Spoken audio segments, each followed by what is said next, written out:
Donc Stéphane, je te laisse la parole. Merci Jean-Charles et merci beaucoup au Conseil scientifique de m'avoir invité pour discuter avec vous de cette problématique de la protection du cerveau. Alors, simplement un point pour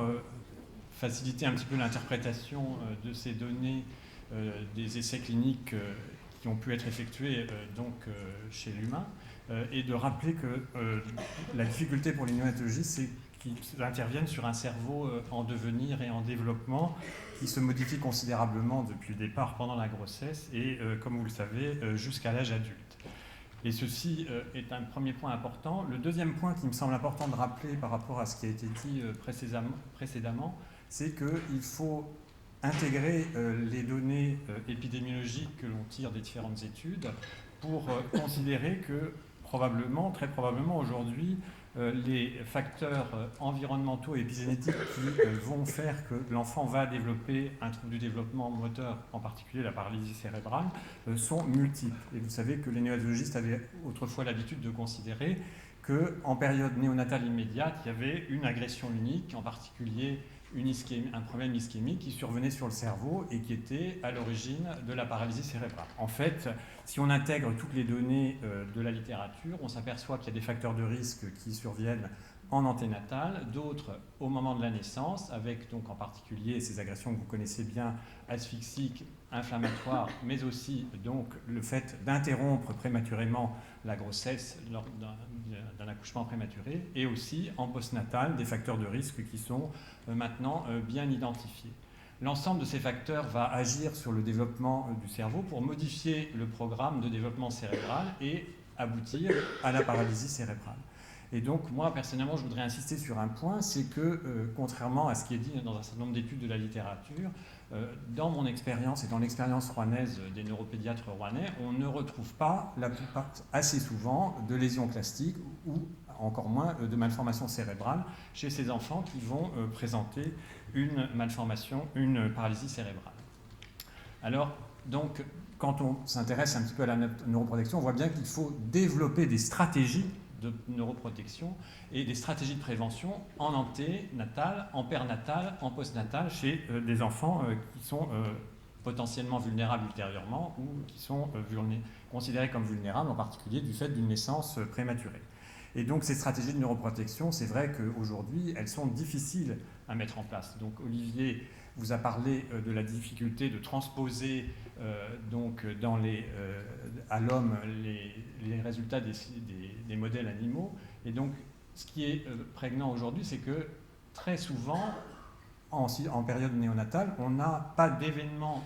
sentinelles déclenchant observés, en particulier dans les situations d'encéphalopathie néonatale précoce du nouveau-né à terme. Donc, comme on l'a dit, il y a plusieurs facteurs additionnels qui s'ajoutent. Les voies métaboliques sont multiples qui vont aboutir à la survenue du trouble du développement. Et surtout, il y a le reste du cerveau qui est encore en développement. Et certains facteurs, certains médicaments dont on sait qu'ils vont avoir un effet bénéfique sur une voie métabolique qui est devenue délétère, vont pouvoir perturber l'évolution d'une autre voie métabolique. Et donc, quand on met un médicament sur un cerveau en développement, certes, on peut obtenir un bénéfice sur une lésion qui est en cours de constitution, mais aussi on peut avoir des effets délétères sur un autre endroit du cerveau. Et donc ça, c'est un point qui me semble très important à considérer parce que c'est vrai que finalement, quand on réfléchit à ça, on peut peut-être que les néonatologistes ont quand même joué les apprentis sorciers pendant un certain nombre d'années. Donc, des effets bénéfiques, certes, potentiels d'un certain nombre de médicaments, mais aussi potentiellement délétères. Et ceci doit être absolument interprété quand on analyse les résultats de ces essais chez l'humain. Donc, on a parlé déjà de l'interprétation des modèles animaux, et donc je ne vais pas revenir là-dessus. Alors, un point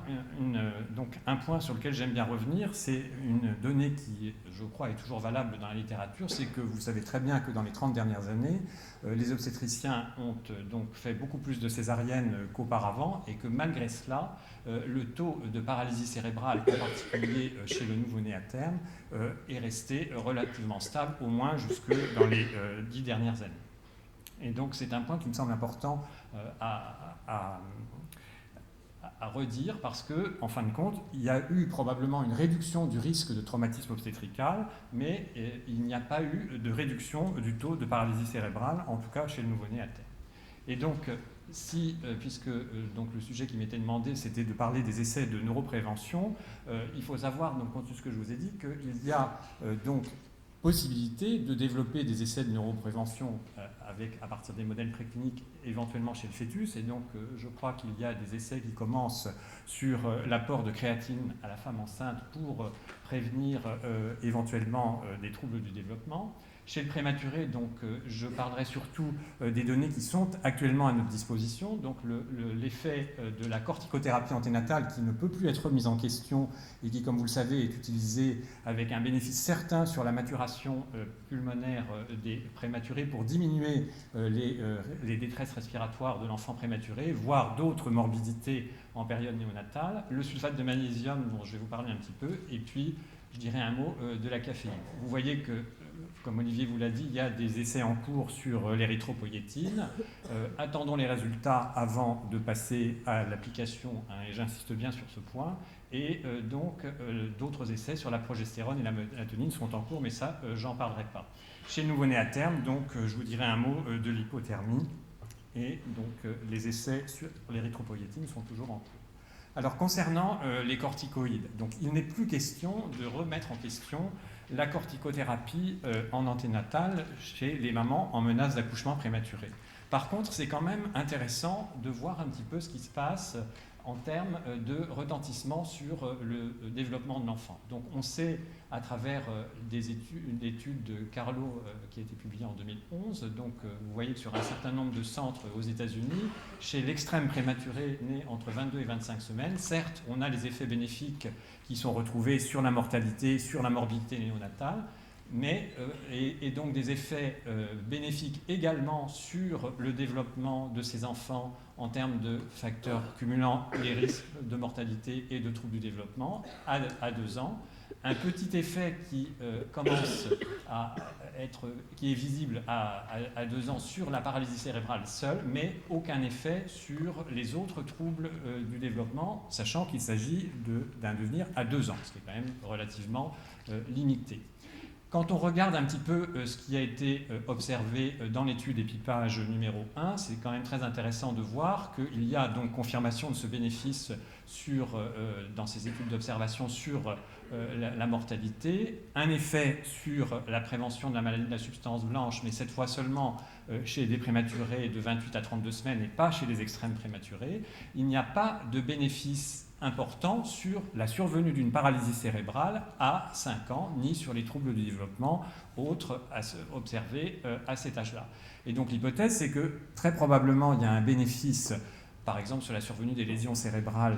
du prématuré, et en particulier les lésions de la substance blanche, du fait d'un effet anti-inflammatoire des corticoïdes, mais comme vous le savez, ces médicaments ont des effets qui sont multiples, et possiblement les effets bénéfiques de ce médicament sur les processus inflammatoires peut être contrebalancés par des effets négatifs, et on sait en particulier que les corticoïdes sont capables d'augmenter certains processus apoptotiques qui pourraient être éventuellement contrebalancer les effets bénéfiques. Concernant l'étude australienne, qui donc toujours sur ce problème de la corticothérapie, vous voyez que là encore, simplement j'essaie d'avancer un petit peu plus vite, hein, on a un effet qui est très modéré à 5 ans, là sur la paralysie cérébrale, mais qui est vraiment très très modéré, et donc la question se pose, encore une fois, quand on met un médicament sur le cerveau, de bien être sûr que les effets bénéfiques potentiels vont donc ne pas être contrecarrés sur d'autres fonctions métaboliques du cerveau en altérant d'autres fonctions développementales. Et donc l'étude suédoise, pour terminer sur les corticoïdes, a bien montré que l'administration répétée de plusieurs cures de corticoïdes en anténatal chez la maman en menace d'accouchement prématuré n'avait pas de retentissement sur les fonctions cognitives globales à l'adolescence ou chez l'adulte jeune, mais semblait quand même avoir eu un effet délétère en termes de risque de troubles attentionnels et de vitesse exécutive. Donc vous voyez qu'il faut vraiment se poser des questions relativement longtemps sur ces essais thérapeutiques.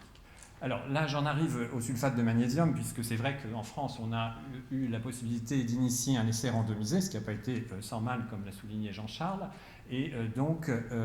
on a depuis pu collaborer avec, avec les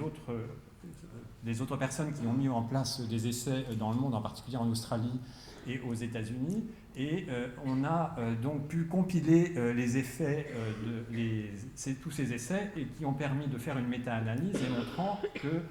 donc le taux de paralysie cérébrale à 2 ans chez les enfants nés avant le terme de 34 semaines était réduit quand même de façon très significative et donc montrant quand même là un bénéfice certain de l'administration en anténatale à la maman en menace d'accouchement prématuré de sulfate de magnésium.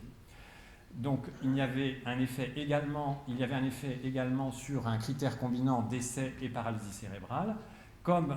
on l'a déjà dit,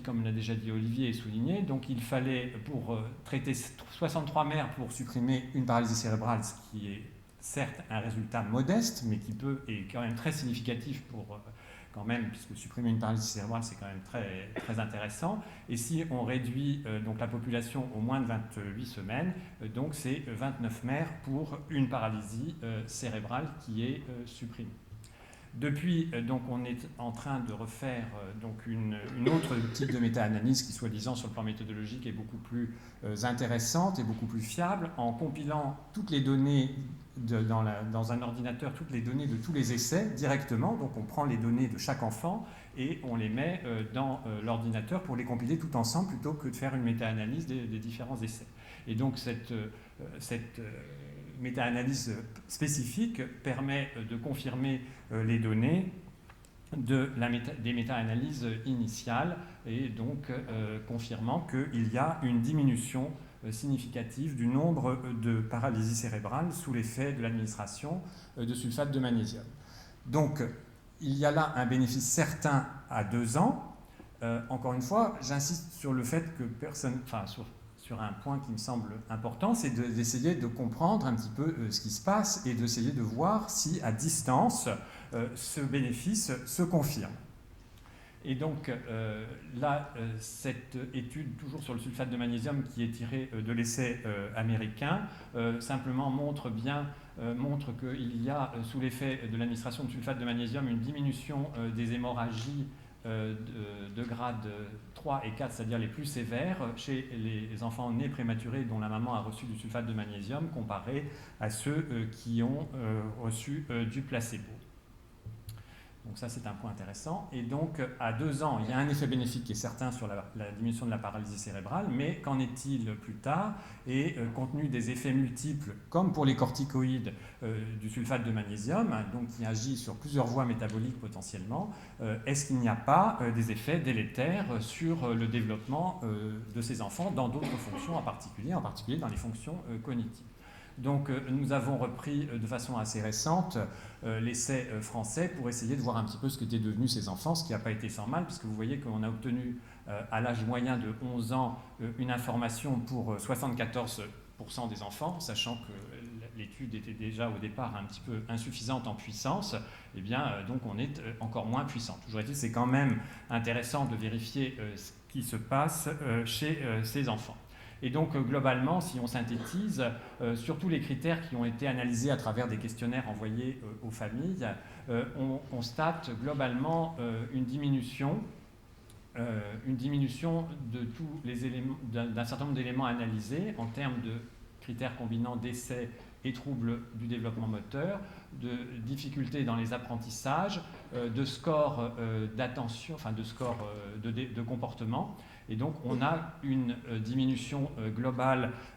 en faveur du magnésium qui ne sont cependant pas significatives, comme vous pouvez l'observer. Alors, on a donc également une diminution du nombre d'enfants qui ont été amenés à redoubler et une diminution du nombre de prises en charge éducatives spécifiques chez ces enfants nés prématurés et dont la mère avait reçu du sulfate. Donc, tous ces éléments plaide quand même en faveur de l'absence d'éléments délétères à long terme, même si ce n'est pas une preuve absolue. Et donc ces éléments doivent être un petit peu nuancés par l'étude australienne qui a été publiée récemment et qui ne montre pas de diminution significative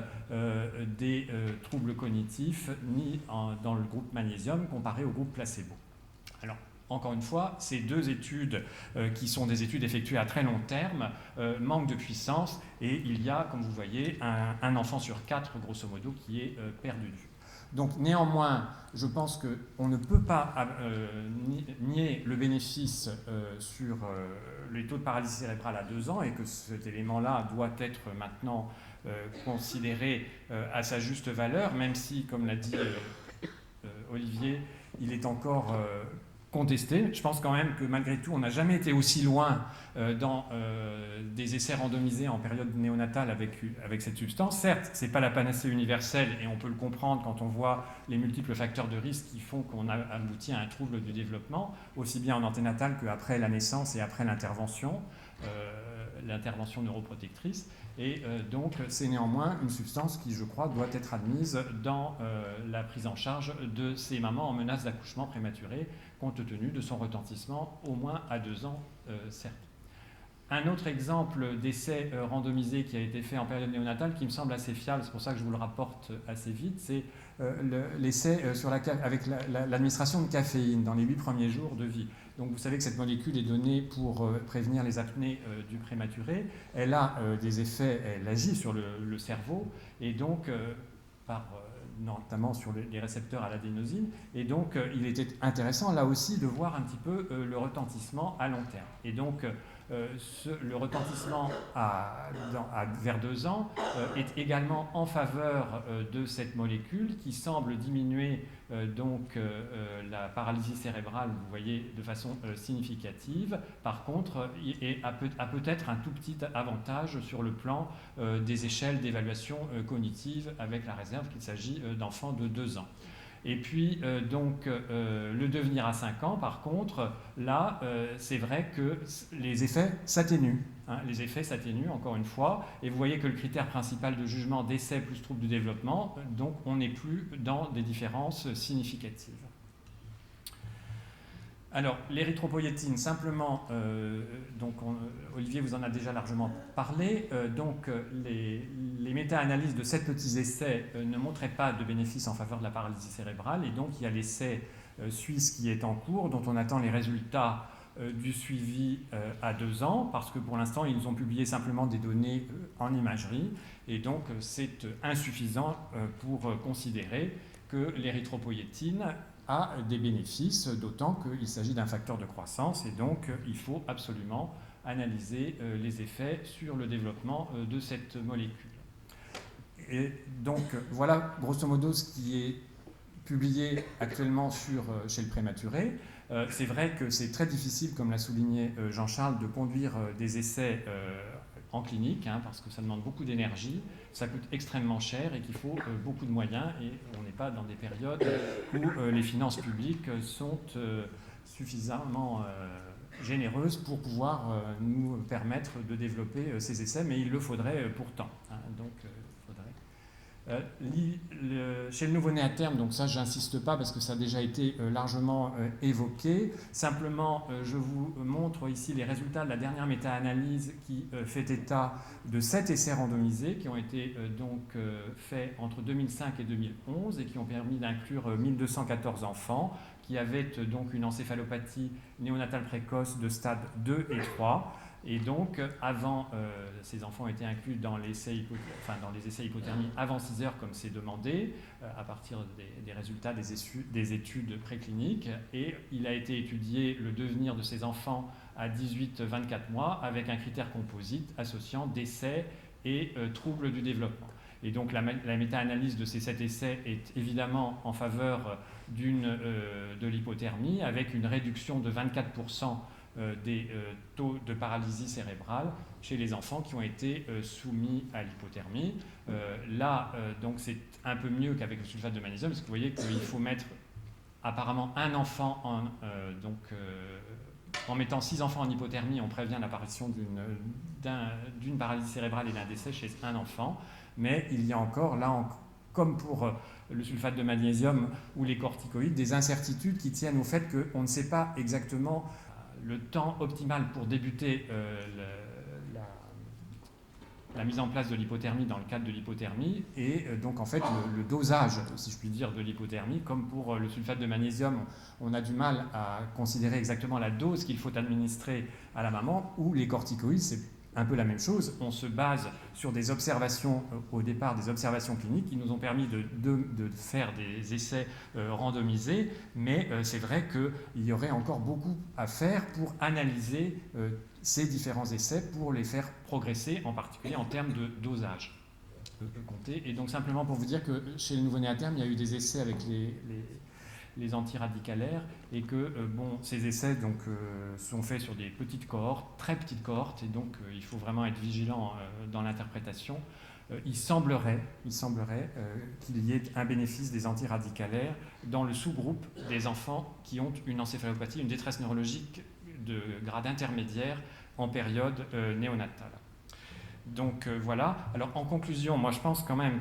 qu'on peut dire qu'aujourd'hui les néonatologistes disposent quand même de la corticothérapie anténatale, du magnésium et de la caféine en postnatal pour quand même